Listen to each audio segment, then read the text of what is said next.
Hello and welcome to Java T point. और आज का हमारा टॉपिक ऑफ डिस्कशन है एसक्यूएल ऑर्डर बाय कीवर्ड। तो ये ऑर्डर बाय जो हमारा क्लॉज है, ये कीवर्ड है, इसे हम कैसे समझेंगे और कैसे यूज करते हैं, इसको मैं बिल्कुल बखूबी से आपको समझाऊंगा। वो सारे डाउटफुल क्वेश्चन जो आपके मन में आते हैं ऑर्डर बाय को लेके, आज के बाद खत्म हो जाएंगे। Let's start. ओके, तो एसक्यूएल ऑर्डर बाय कीवर्ड। तो ऑर्डर बाय करता क्या है? The order by keyword is use to sort. पहली बात तो सॉर्ट करने के काम आता है the result set in ascending और डिसेंडिंग ऑर्डर। तो ऑर्डर बाय से हम असेंडिंग ऑर्डर में भी अपने रिजल्ट को प्रोड्यूस कर सकते हैं और डिसेंडिंग ऑर्डर में भी।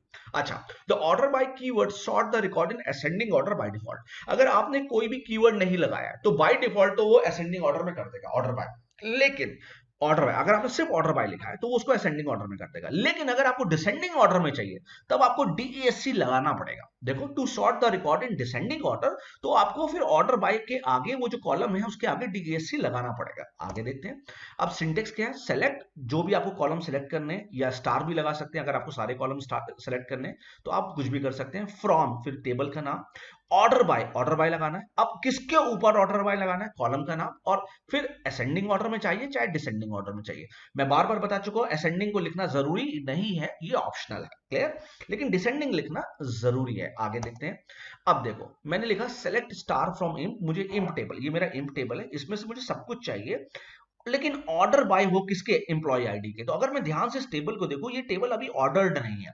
इसमें एम्प्लॉय आईडी जो है स्कैटर्ड है, 4 से शुरू हो रहा है, फिर 1 3 2 5 ऐसे हो रहा है। तो जैसे मैं इस क्वेरी को रन करूंगा, देखो क्या होगा रिजल्ट। देखा आपने? अब ये पूरा सॉर्टेड हो गया। अब ये सॉर्टेड हो गया और मुझे आंसर मिल गया। ओके, तो ये तो हमारा क्या था? बाय डिफॉल्ट असेंडिंग, क्योंकि हमने यहाँ पे कुछ लगाया नहीं था। तो बाय डिफॉल्ट क्या कर दिया उसने? असेंडिंग ऑर्डर में। बट अगर मुझे डिसेंडिंग ऑर्डर में चाहिए तो मुझे बस इसके आगे क्या लगाना पड़ेगा? डीईएससी।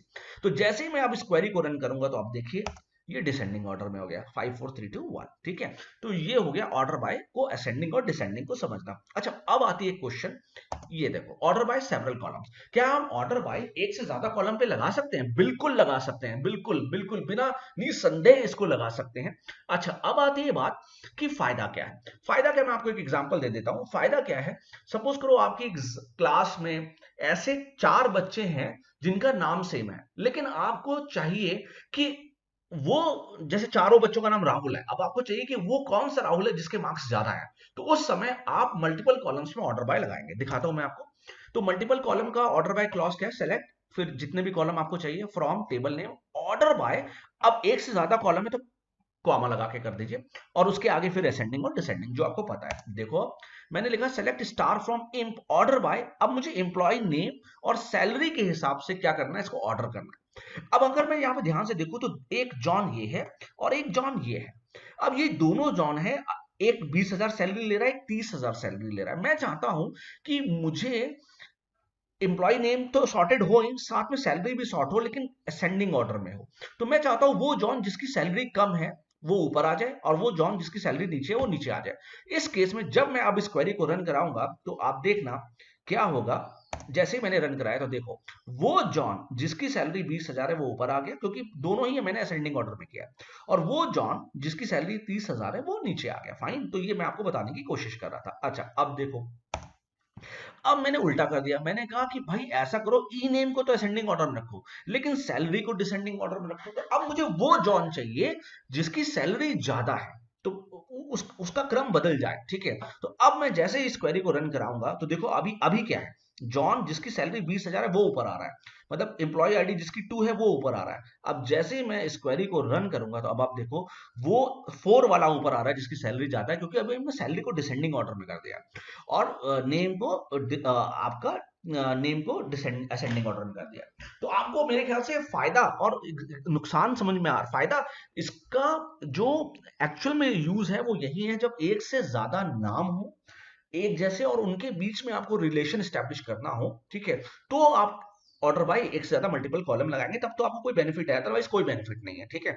अच्छा, अब मैं, ये तो हो गई बात। अच्छा, अब मैं आपको रन करा के दिखाता हूं, क्योंकि सारी बातें थ्योरेटिकल होती है, जब तक आप रन ना करें तो चीजें समझ में नहीं आती। तो ये मेरा एसक्यूएल का एनवायरनमेंट खुला हुआ है। अब मैं यहाँ पे ना क्या करता हूँ, अब मैं यहाँ पे अपने इम्प टेबल जो है मेरा, पहले उसको देख लेता हूँ। ये देखो मेरा इम्प टेबल है। तो ये मेरा इम्प टेबल है, इसमें आप देखो कि जितनी भी इंप्लॉय आईडीज हैं आपके सामने दिख रही हैं, सब स्कैटर्ड है, 6 2 3 4। मैं चाहता हूँ एक ऑर्डर में आए यार, वन आईडी पहले आए और लास्ट वाली आईडी लास्ट में आए। तो मैं क्या लिखूंगा, इसी के आगे लगाऊंगा select star from imp order by, ORDER, order by किसके अकॉर्डिंग ऑर्डर होना चाहिए, ईआईडी के। तो मैंने ईआईडी का कुछ भी नहीं लगाया, तो बाय डिफॉल्ट क्या होगा, असेंडिंग ऑर्डर। देख रहे हैं आप 1 2 3 असेंडिंग ऑर्डर में आ गया। लेकिन अगर मुझे डिसेंडिंग ऑर्डर में चाहिए तो बस इसके आगे DESC लगा दूं, ठीक है।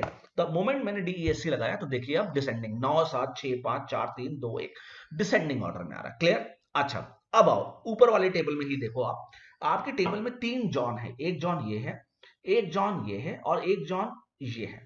अब मैं चाहता हूं यार वो जॉन जिसकी सैलरी सबसे कम है वो सबसे ऊपर है, और वो जॉन जिसकी सैलरी सबसे ज्यादा है वो नीचे है। मतलब अब सॉर्ट करूंगा, कैसे करूंगा, तो मैं मल्टीपल कॉलम्स की बात कर रहा हूं। तो मैं लिखूंगा order by E name comma salary, SALARY, और कुछ भी नहीं लगाऊंगा तो दोनों ही असेंडिंग ऑर्डर में होंगे। जैसे ही मैंने रन कराया, अब आप देखो ये जो तीनों जॉन थे, अब भाई असेंडिंग नाम तो असेंडिंग ऑर्डर में, तो बी से ही शुरू होगा, लेकिन जहां पे जॉन होगा वो तीनों एक साथ ही आएंगे। लेकिन वो जॉन सबसे ऊपर आएगा जिसकी सैलरी कम है, क्योंकि हमने असेंडिंग ऑर्डर में लगाया। और वो जॉन सबसे नीचे आएगा, सबसे नीचे मतलब जॉन वाले लिस्ट में जहां पे सैलरी उसकी ज्यादा है। लेकिन अब मैं इसको थोड़ा सा चेंज कर दूं, मैं लिख दूं कि भाई नाम को तो तुम असेंडिंग ऑर्डर में करो, लेकिन भैया सैलरी को ना तुम डिसेंडिंग ऑर्डर में करो। तो क्या होगा, वो जॉन जिसकी सैलरी ज्यादा है, अब देखना वो ऊपर आएगा।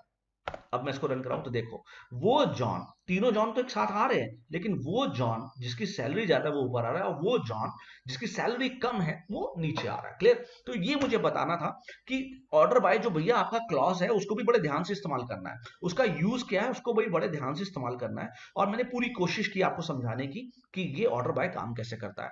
तो मैं लास्ट में आपको वही बोलूंगा, thank you so much for watching Java T point. Please like, subscribe and share the channel. Thank you so much. Thank you so much.